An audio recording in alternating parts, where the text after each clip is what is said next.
So Stefany, one of the unique aspects of the military practice is the use of character letters and character affidavits for almost every adverse action, whether it's responding to a GOMOR, responding to adverse information from an investigation, or presenting evidence at a separation board or a board of inquiry, to even a court-martial. I mean, there are rules that allow character affidavits to be presented on the merits in a court-martial. Mm-hmm. So that's kind of unique to the military practice.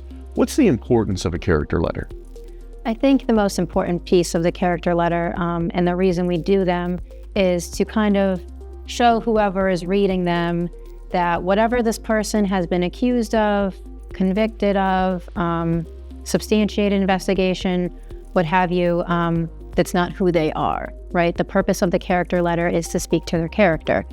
And so I think that's really an important piece to help humanize the client, soldier, airman, sailor, whoever it is, to make sure that whoever is reading the character letter understands that, you know, the information that's been presented to them, all of the adverse information and all of the investigations and whatever has been brought forward, that's not who this person really is. And kind of the point, I think, is to let whoever's reading it know that not to judge this person by their worst moment, you know, judge them by who they are, and the people closest to them can kind of speak to that. So it's important to contextualize who the client is through these character letters. Correct, yeah. So I'll tell you this, as a prosecutor, a former prosecutor, I loved it when I would get a character letter that didn't say a word about what the accused or the respondent was being charged with. I could take those character letters and then call them on the phone and say, hey, you wrote this character letter. Did you know ABC? And they're like, no, I had no idea. And that would kind of almost destroy that character letter, turn it into something that was negative. Correct. I've also read ones that I think are not useful, where the person writing it will admit in the character letter, I don't know what this person's been accused of. And I can say, you know, as the legal advisor to the person, you know, the officer, the general, whoever it is reading that character letter, their first thought is, would you still think that about this person if you had known the circumstances that you knew what they were accused of? Right. So it's real important anytime you get a character letter that you talk to the person who's writing that letter and you're completely forthright and honest with them as to what you're accused of, what you did, and why you want the character letter. Right. I think that's hard for a lot of people, especially in the military. You know, struggling with vulnerability is an issue that, you know, a lot of people have, which is why it's important to have a good attorney who can help assist with how to best frame those conversations, especially if you're having them with someone who is a current supervisor or a former supervisor, someone that you don't want to damage the relationship you have with them, but you need to let them know, you know, hey, this happened.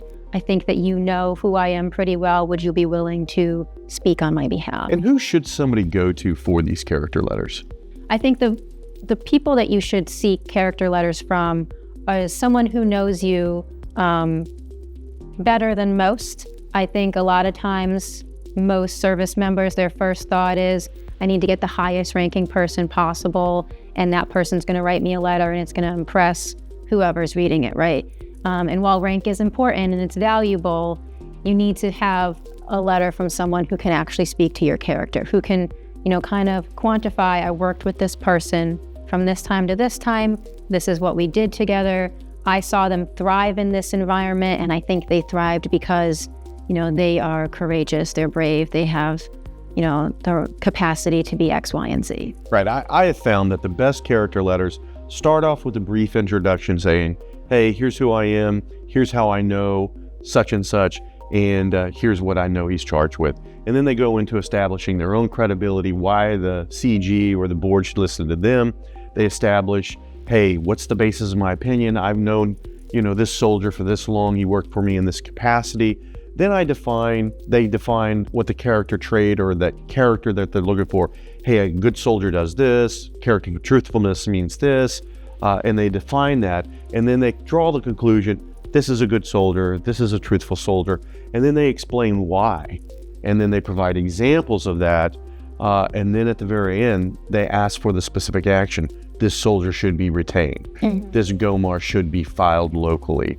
And then at the end, they provide points of contact. So kind of that structure I have found is the most compelling structure for a character letter. What other components do you think should be addressed, if any, in a character letter? I think it's really important to talk about the service member's capacity to continue serving. Right. Because a lot of the question that will arise is, how do I, for whoever's reading it, whether it's a CG, a tag, whoever, what do I do with this particular case? What do I do with this particular service member? Do they have the ability to keep serving and continue to be a part of, whatever unit they're in, and be successful and be a valuable part of the organization?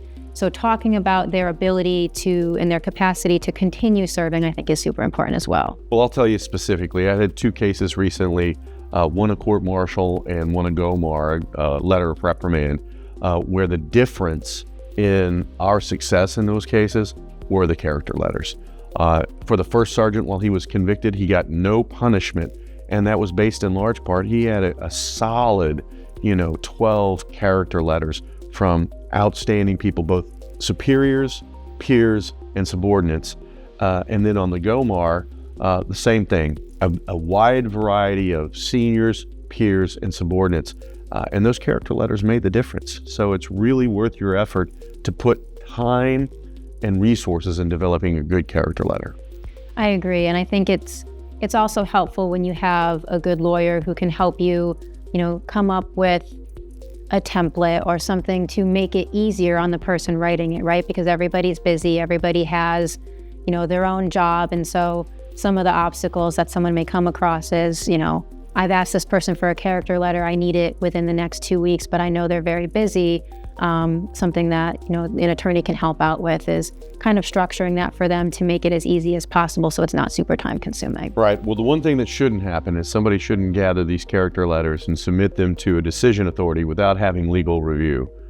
And that's how we can help you. We're the law office of Will M. Helixon. We are your warrior advocates. You defend the nation. We defend you.